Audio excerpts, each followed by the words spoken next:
स्वागत है आपका। जी बिहार झारखंड देख रहे हैं। मैं हूं आपके साथ पलक प्रकाश और खबर बिहार की शुरुआत में इस वक्त बड़ी खबर पटना से मिल रही है।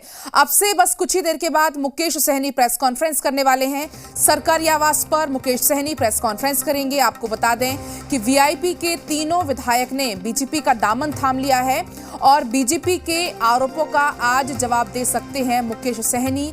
अब से बस कुछ ही देर के बाद, चूंकि 10 बजे समय रखा गया है, तो अब से बस कुछ ही देर के बाद मुकेश सहनी प्रेस कॉन्फ्रेंस करेंगे और अपने सरकारी आवास पर ये प्रेस कॉन्फ्रेंस होने वाली है और इस प्रेस कॉन्फ्रेंस में बीजेपी के आरोपों का जवाब दे सकते हैं मुकेश सहनी।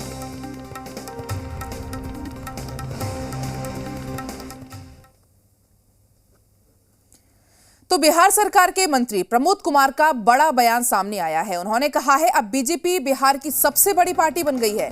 हमारे साथ 3 और साथी जुड़ गए हैं, जिसके कारण अब हमारी संख्या बिहार विधानसभा में 77 हो गई है। मुकेश सहनी पर निशाना साधते हुए कहा कि मुकेश सहनी अपने विधायकों को संभाल ना सके। मंत्री प्रमोद कुमार से बातचीत की है जी मीडिया संवाददाता रुपेंद्र श्रीवास्तव ने। सुनिए।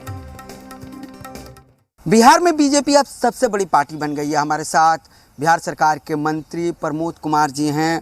मंत्री जी, अब सबसे बड़ी पार्टी बीजेपी बन गई। जी बीजेपी स्वाभाविक है कि संख्या बल में सबसे ज़्यादा है, तो सबसे ज़्यादा बड़ा पार्टी हो गया। जी, पहले बड़ी पार्टी आरजेडी थी। जी, अब हमारे 3 साथी मिले हैं तो सबसे बड़ी पार्टी हो गई। लेकिन 3 साथी जो मिले हैं वो तो मुकेश सहनी के साथी, तो आपके पास आ गए। देखिए, ये जनतंत्र है और एक विधि संगत नियम है कि जो भी माननीय सदस्य हैं अगर अपने पार्टी के साथ किसी पार्टी में मर्ज कर जाना चाहते हैं तो उनकी अपनी स्वतंत्रता है और उस वैधानिक पद्धति से माननीय अध्यक्ष महोदय के पास अपनी इच्छा व्यक्त किए कि हम भारतीय जनता पार्टी में रहेंगे और हमारे माननीय प्रदेश अध्यक्ष जी ने उसको स्वीकार किया और उनकी मान्यता दे दी। तो स्वाभाविक है, ये तो जनतंत्र है।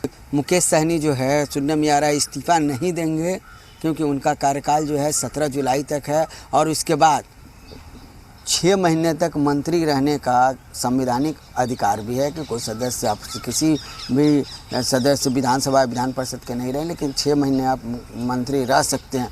तो क्या इस आधार पे वो रह सकते हैं इतने दिन तक मंत्री? देखिए, ये आधार और बेआधार की बात नहीं है, ये मैंडेट की बात है। जो मैंडेट वह नेता थे वीआईपी के, उनके साथ विधानसभा के 3 माननीय सदस्य थे और उसके वह चौथे नेता थे। अब वह तीनों विधानसभा सदस्य उनके हाथ से निकल गए, तो अब उनकी मोरालिटी है कि हमको क्या करना चाहिए। तो साफ तौर पर मंत्री प्रमोद कुमार ने कहा है कि जो संख्या बल उनके पास था, अब वो संख्या बल जो है बीजेपी के पास आ गया है, बीजेपी बड़ी पार्टी हो गई है। तो उन्होंने साफ तौर पर यह भी कहा है कि अब मुकेश सहनी अकेले बच गए हैं और उनको नैतिकता के आधार पर इस्तीफा दे देना चाहिए। अगर वो नहीं देते हैं तो मुख्यमंत्री का अधिकार है कि वो आगे क्या कर सकते हैं। कैमरामैन दीनानाथ ओझा के साथ रुपेंद्र वास्तव, जी मीडिया पटना। और देखिए, इसी मामले पर अब तमाम दलों से रिएक्शन सामने आ रहे हैं, वो आपको पहले सुनाते हैं। मुकेश सहनी जी को तगड़ा झटका लगा है क्योंकि तीनों विधायकों ने एक साथ दामन छोड़ दिया है और वो जाके बीजेपी में शामिल हो गए हैं। पर मुकेश सहनी जी ने हिम्मत नहीं हारी है और उन्होंने ये बयान भी जारी किया है पहले ही कि सबसे फर्स्ट उनका जो रिएक्शन था वो यही था कि मैंने हिम्मत नहीं हारी है और कैबिनेट में रखना या नहीं रखना, ये अधिकार, विशेष अधिकार सिर्फ चीफ मिनिस्टर का है, माननीय मुख्यमंत्री जी का है कि वो कैबिनेट में रहेंगे कि ये नहीं रहेंगे। ऐसा कहा जाता है जैसी करनी वैसी भरनी। ऐसा ही हो रहा है मुकेश सहनी जी के साथ, जिनके पार्टी में ना लोकतंत्र बचा था, ना पार्टी के मुद्दों को वो अपने विधायक के साथ चर्चा करते थे और पूरे 1 साल के कार्यकाल में उन्होंने जिस निषाद समाज की बात करके वो राजनीति करते हैं, उन्होंने एक भी निषाद समाज के लिए अगर अच्छा काम किया हो तो निश्चित तौर पर जनता उनके साथ खड़ी हुई होती है। नीतीश जी के मंत्रिमंडल में विधायक दल के नेता होने के कारण शामिल किए गए थे। अब जब उनके दल में एक भी विधायक बचा ही नहीं है तो अब वो विधायक दल के नेता भी नहीं रहे। अब जब विधायक दल के नेता नहीं रहे हैं तो नैतिकता के आधार पर उनको स्वयं मंत्रिमंडल से इस्तीफा दे देना चाहिए। तो देखिए, वीआईपी के तीनों विधायकों ने बीजेपी का दामन थाम लिया है और तमाम हम बातचीत करेंगे। हमारे सहयोगी आशुतोष हमें सीधा लाइव मिल रहे हैं पटना से। आशुतोष, वीआईपी को बड़ा झटका लगा है। अब थोड़ी देर के बाद मुकेश सहनी प्रेस कॉन्फ्रेंस भी करने वाले हैं, क्या कुछ कहेंगे मुकेश सहनी? देखिए, स्वाभाविक तौर पर और इस पर सबकी निगाहें टिकी हुई है और सबसे पहली बात यह है कि मुकेश सहनी इस्तीफा देंगे या नहीं देंगे, वो एक बड़ा सवाल यहाँ पर खड़ा हो चुका है। हालांकि जो जानकारी मिल रही है उसके मुताबिक ये चर्चा है कि मुकेश सहनी अभी फिलहाल इस्तीफा नहीं देंगे। वो मुख्यमंत्री नीतीश कुमार के रिएक्शन का इंतजार करेंगे। मुख्यमंत्री क्या सोचते हैं, मुख्यमंत्री क्या देखते हैं, उस पर उनकी निगाहें टिकी हुई हैं। दूसरी बड़ी बात है कि आज सदन में जो स्पीकर हैं वो इसकी विधिवत घोषणा भी करेंगे कि तीनों विधायकों ने अपने खुद स्वेच्छा से बीजेपी में खुद को विलय कर दिया है, बीजेपी विधायक दल में। तो ये दूसरा अपडेट होगा।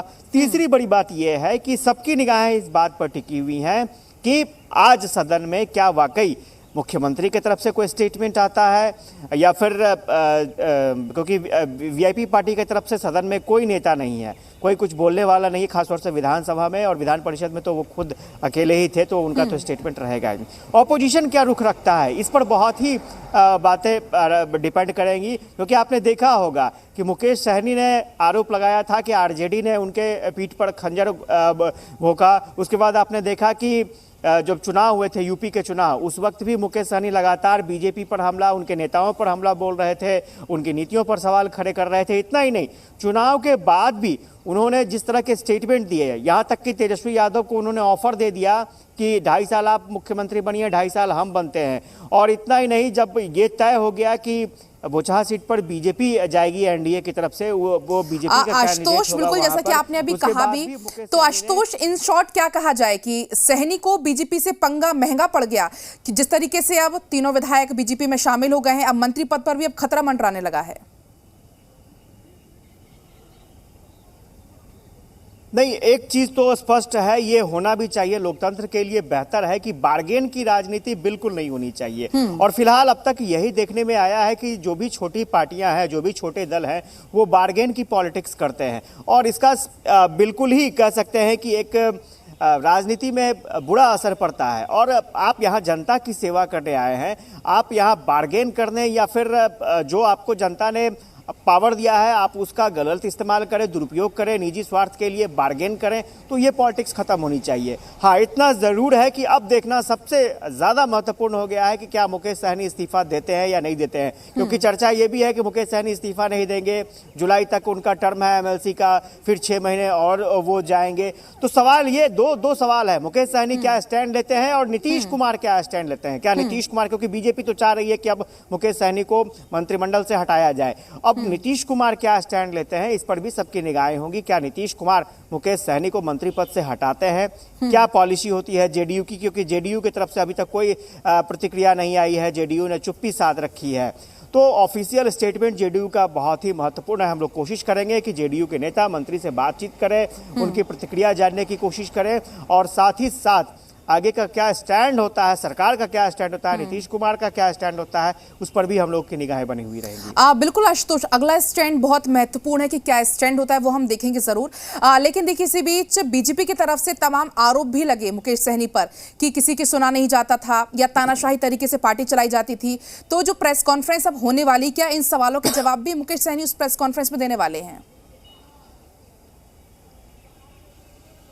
बिल्कुल बिल्कुल, सारे सवालों के जवाब, क्योंकि हम लोग कल से कोशिश कर रहे थे कि मुकेश सहनी से बात हो जाए, लेकिन मुझे लगता है कि रात भर उन्होंने पूरी अपनी स्ट्रैटेजी तय की है और पहले उनका प्रेस कॉन्फ्रेंस 10:30 बजे रखा गया और उसके बाद फिर हुआ कि नहीं, प्रेस कॉन्फ्रेंस 10 बजे रखा जाएगा। तो ये पहले से प्लानिंग नहीं थी मुकेश सहनी की, क्योंकि वो नॉमिनेशन में गए हुए थे अपने कैंडिडेट के बोचहा और फिर वहाँ से जब वापस लौटे हैं रात में, तो ये स्ट्रैटेजी तय हुई कि सुबह में प्रेस कॉन्फ्रेंस रखा जाएगा और तमाम जितने भी सवाल उठ रहे हैं उनका जवाब दिया जाएगा। साथ ही साथ भविष्य की स्ट्रैटेजी पर भी अपनी निगाहें डालेंगे, अपना फोकस डालेंगे मुकेश सहनी कि भविष्य में वो क्या करने वाले हैं, अब उनके पास क्या विकल्प है। और सबसे बड़ी बात ये जो चर्चा थी, जो खुद उन्होंने कहा था कि आरजेडी से तेजस्वी यादव 50-50 पर, यानी 2.5 साल वो सरकार में रहे, 2.5 साल तेजस्वी जी सरकार में रहे, तो अब आरजेडी पूरे मामले को लेकर के क्या अपना रुख रखती है? बिल्कुल आशुतोष, अब यही देखना लाजमी भी है कि क्या कुछ अगला स्टैंड होता है। फिलहाल बहुत बहुत शुक्रिया आपका तमाम जानकारी हम तक पहुंचाने के लिए।